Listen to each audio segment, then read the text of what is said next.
গাজা ইস্যুতে ইসরায়েলের আগ্রাসনের বিরুদ্ধে শুরু থেকেই সরব ছিলেন তুরস্কের প্রেসিডেন্ট। গাজা উপত্যকায় ইসরায়েলি আগ্রাসনে নিরীহ নারী শিশু যখন মৃত্যুবরণ করছিল, তখন তুর্কি প্রেসিডেন্ট রিসেপ তাইয়েপ এরদোগান মন্তব্য করেছিলেন, গাজায় শুধু শিশুদেরই নয়, মানবতাকেও হত্যা করা হয়েছে।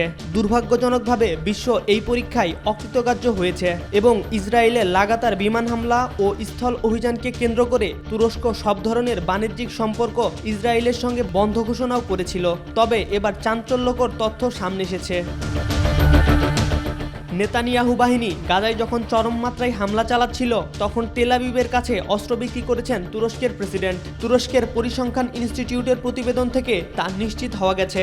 এ প্রতিবেদন থেকে জানা যায়, গাজা উপত্যকায় নেতানিয়াহুর নৃশংস হামলার মধ্যে এরদোগান ইসরায়েল সরকারের কাছে অস্ত্র বিক্রি করেছে। গাজা ইস্যুতে এরদোগানের অবস্থান নিয়ে এমনই এক ভয়াবহ তথ্য তুলে ধরেছে ইরানের গণমাধ্যম পার্স টুডে বিস্তারিত প্রতিবেদন থেকে মূলত উন্মোচিত হয়েছে মুখোশের আড়ালে এরদোগানের নতুন এক রূপ।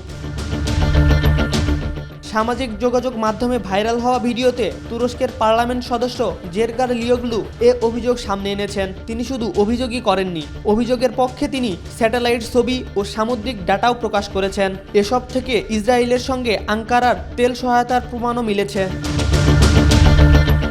পার্স টুডের প্রতিবেদনে বলা হয়েছে, সমুদ্রে অবস্থান করা তুরস্কের তেলবাহী জাহাজগুলোর আনুষ্ঠানিক গন্তব্য ছিল ইতালি। হঠাৎ করেই বন্ধ হয়ে যায় জাহাজের অবস্থান নির্ণয় করার ট্রান্সপন্ডার। রহস্যের শুরু সেখানেই। ট্রান্সপন্ডার বন্ধ করলে কি হবে? স্যাটেলাইটের চোখ তো আর ফাঁকি দেওয়া যায় না। এবার স্যাটেলাইটের চিত্র পরীক্ষা করে তুরস্কের পার্লামেন্ট সদস্য জেরগার লিওগলি জানান যে এই তেল বহনকারী জাহাজগুলো ইসরায়েলের হাইফা এবং আশদদ বন্দরে গিয়েছে।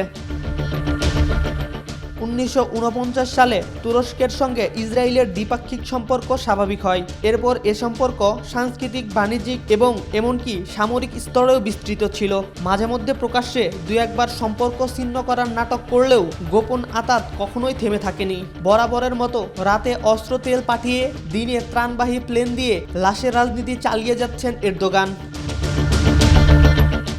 MR আকাশ, আজকাল।